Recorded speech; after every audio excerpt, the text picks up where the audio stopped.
It was supposed to be the happiest day of her life. The dress fit perfectly. The flowers were white. The vows were written in her notebook, folded with trembling hands. But behind the chapel wall, before the music started, before the doors opened, she heard it. Not a crash, not a scream, just a voice. His voice. Calm, confident, cruel in its ease. She wasn't supposed to be there. Not yet. But her feet had led her down the hallway, past the groom's room, where laughter was too loud, and secrets spilled like wine on a white tablecloth. She stopped breathing when she heard her name. Not in a prayer, not in a blessing, but in a joke. That wasn't funny. She really thinks I'm doing this for love? He said. The room exploded with laughter. Groomsmen choking on champagne, back slapping, truth unraveling. She froze. I mean, come on. Look at her. She's sweet, pretty, and her family's obsessed with reputation. Perfect for a headline marriage. Let them cry later. He wasn't whispering. He wasn't hiding. He didn't think she'd be there. Didn't care. One of the groomsmen coughed. Still, you sure about this? The groom shrugged. The man she thought she loved, the man she was about to marry, shrugged. After this, half my investors will triple. They trust old school image. Wife. Stable life. Photos on the cover. The rest is just noise. Another pause. Another laugh. And if I want something real later, I can buy it. She dropped the notebook. It didn't make a sound. Just slid down her dress and kissed the floor. They didn't hear it. They were too busy celebrating the lie. She backed away. Not sobbing. Not screaming. Just silent. Like something inside her had died before the wedding even started. The makeup artist spotted her. You're early. You okay? She nodded once, then locked herself in the dressing room and stared at her reflection. Not the one she wanted to be. The one he thought she was. Soft. Silent. Useful. The veil blurred her vision. The flowers in her hands began to tremble. And somewhere deep in her stomach, a new voice started to speak. Not his. Hers. You could run. You could stay. Or you could ruin everything. Just like he did. She had 15 minutes. 15 minutes to decide who she wanted to be. Not for the guests. Not for the photos. Not for the magazine covers. But for herself. The planner knocked. They're ready. She said nothing. Everything okay? Still nothing. The woman behind the door wasn't broken. She was planning. Down the aisle. The guests rose. The music swelled. And the groom smiled like a man who thought he had already won. But she wasn't walking toward him with love in her eyes. She was walking with truth in her hands. Everyone saw her dress. But no one saw what was tucked beneath her bouquet. A phone. Unlocked. Voice memo open. And a small hidden speaker. Taped to the stems. She reached the altar. He reached for her hand. And she gave it. For a second. Then let go. She stepped forward. Just one step. Enough for the entire room to hear the voice. His voice. From 10 minutes earlier.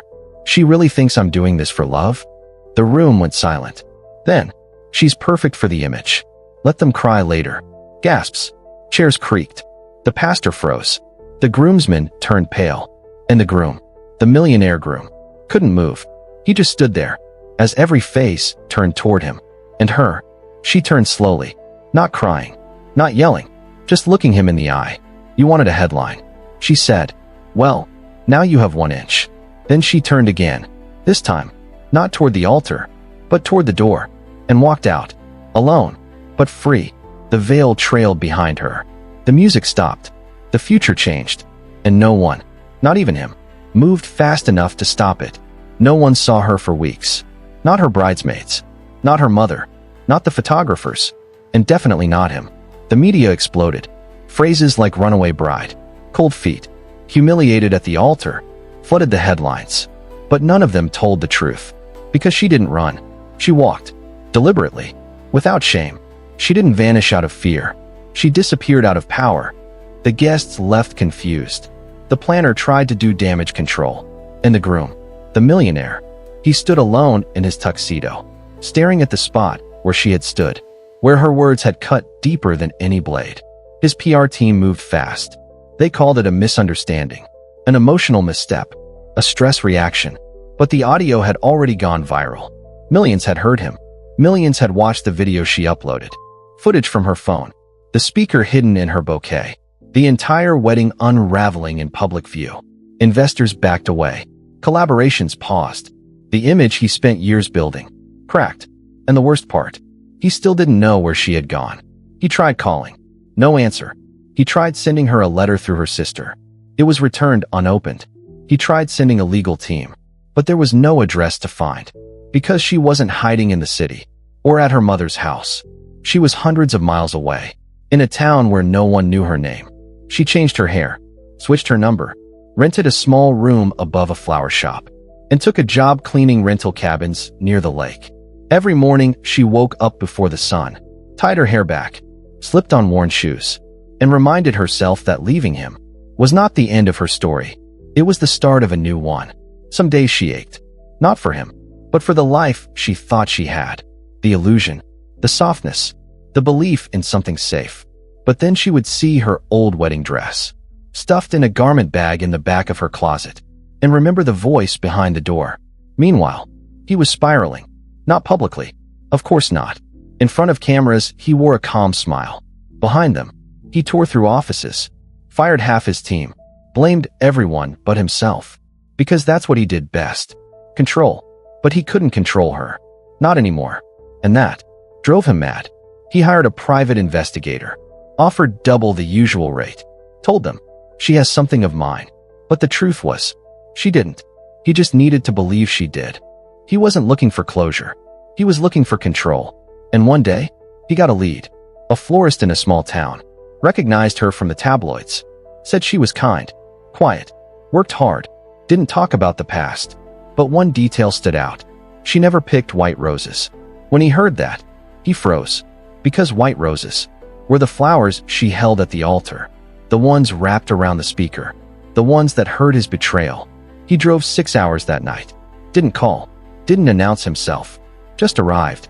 Clean suit. Pressed jacket. A man who thought presence alone could fix the past. She was sweeping the porch when she saw him. The broom stopped midair.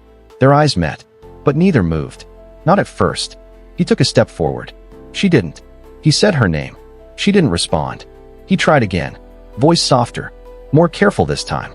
I didn't mean for it to come out like that. She blinked once. Then twice. As if steadying herself. You mean the truth? He flinched. You don't understand, he said. No, I do, she replied. Better than you ever did. The silence between them stretched. Until he broke it. I want to fix this. She almost laughed. But she didn't. She was too tired to laugh. Too awake to cry. Why? She asked.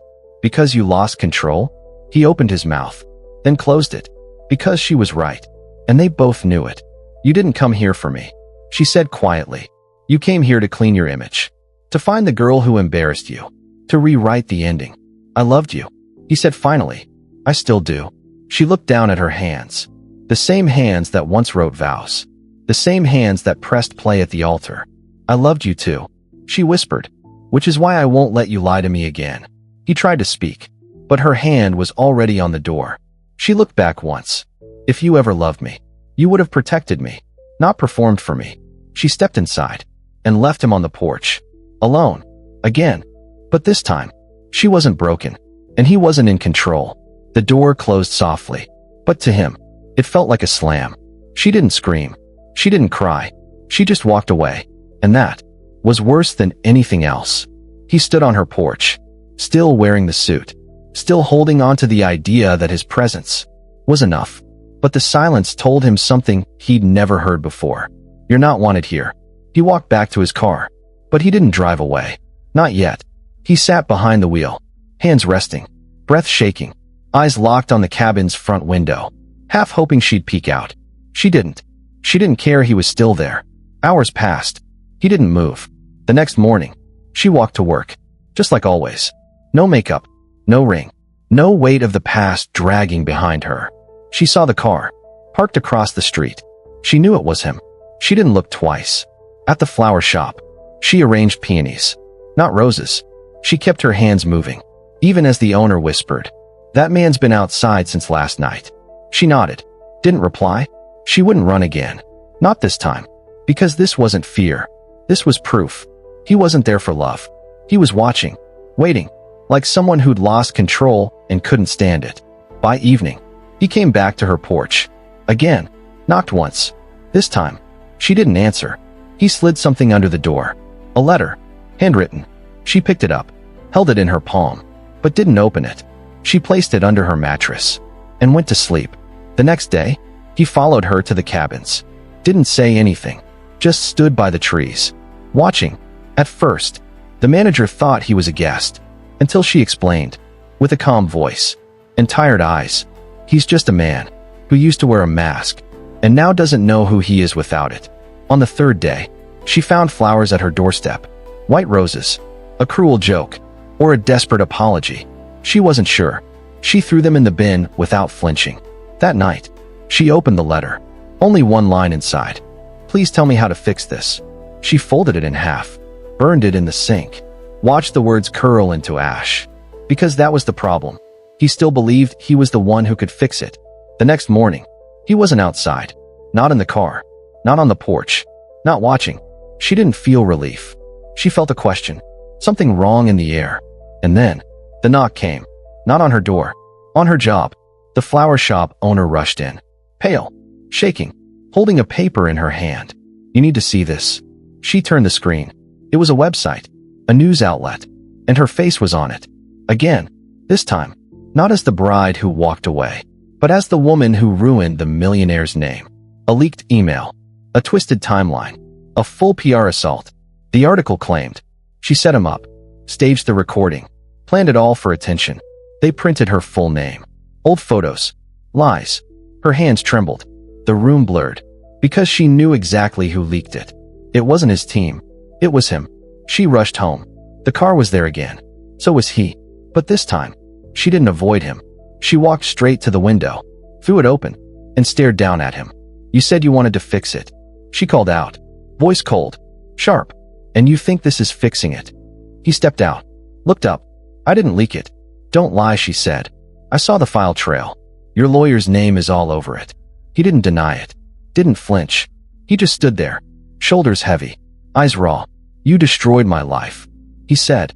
She laughed. Just once. Like ice cracking. I exposed the truth. That's not the same thing. He moved closer. Too close. I loved you. I still do. But you humiliated me. In front of the world. And you betrayed me. She snapped. In front of my entire future. He reached into his coat. Pulled out another envelope. I'm offering you peace. Closure. Money if you need it.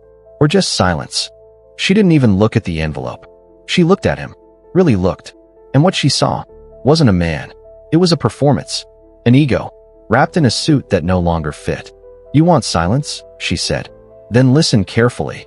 She stepped out onto the porch. Came close enough for him to hear every word. This is the last time you'll see me.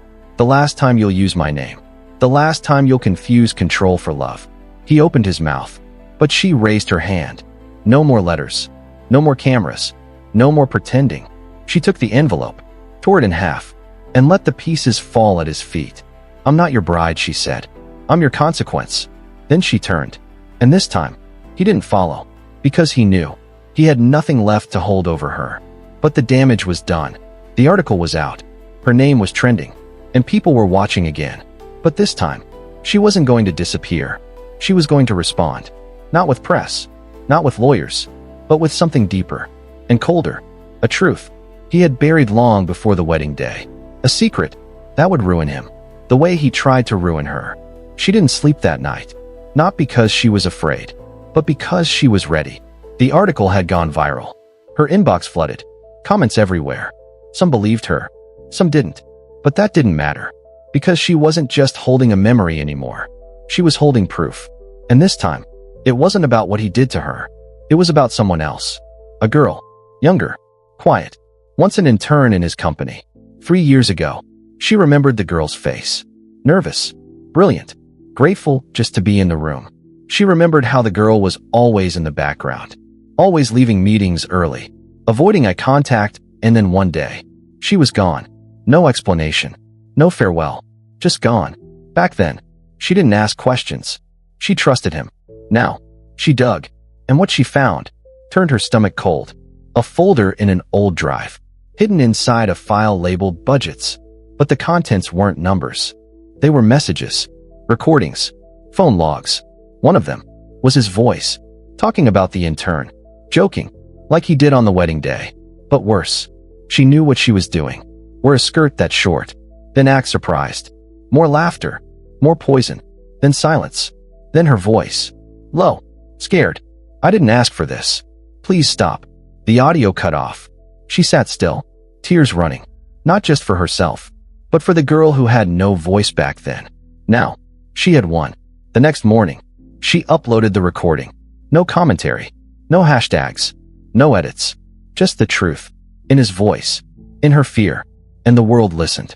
The views doubled by noon, tripled by nightfall.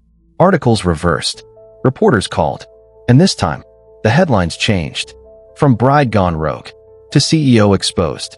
He tried to deny it, said it was fake, said it was doctored, but the intern, now older, now braver, stepped forward. She confirmed it all. Lawsuits followed. Sponsorships collapsed. Board members resigned. Shareholders revolted. He wasn't just a disgraced millionaire. He was a public scandal. And she, the bride who walked away, became something else entirely. Not a victim, not a ghost, but a voice. For every girl, every woman, who had been silenced behind doors and power. Still, she stayed out of the spotlight. No interviews, no stage. She went back to the flower shop, went back to the lake, kept her life quiet. But the world wasn't done, because one day, she found a letter on her porch again. No envelope, no return address, just one line. You destroyed me. No name, but she knew who it was from. She folded the paper, didn't burn it, didn't keep it, just walked to the lake and let the wind take it from her hand. That night, she sat in her room, lights off, curtains open, watching the sky, the town quiet, and in that silence, she smiled for the first time in months. Not out of victory, but out of peace. She didn't want revenge. Not really. She wanted truth, and she got it. But the story wasn't over. Because some lies don't die quietly. A week later, she got a message from an unknown number. Only 2 words. She's missing. Attached. A photo of the intern. Last seen walking alone at night. Then gone. The message wasn't signed. But the timing wasn't random. She looked out the window, and somewhere, in the dark, a black car idled by the edge of the woods. She reached for her phone, but paused, because she knew the wedding had ended, but the war had just begun.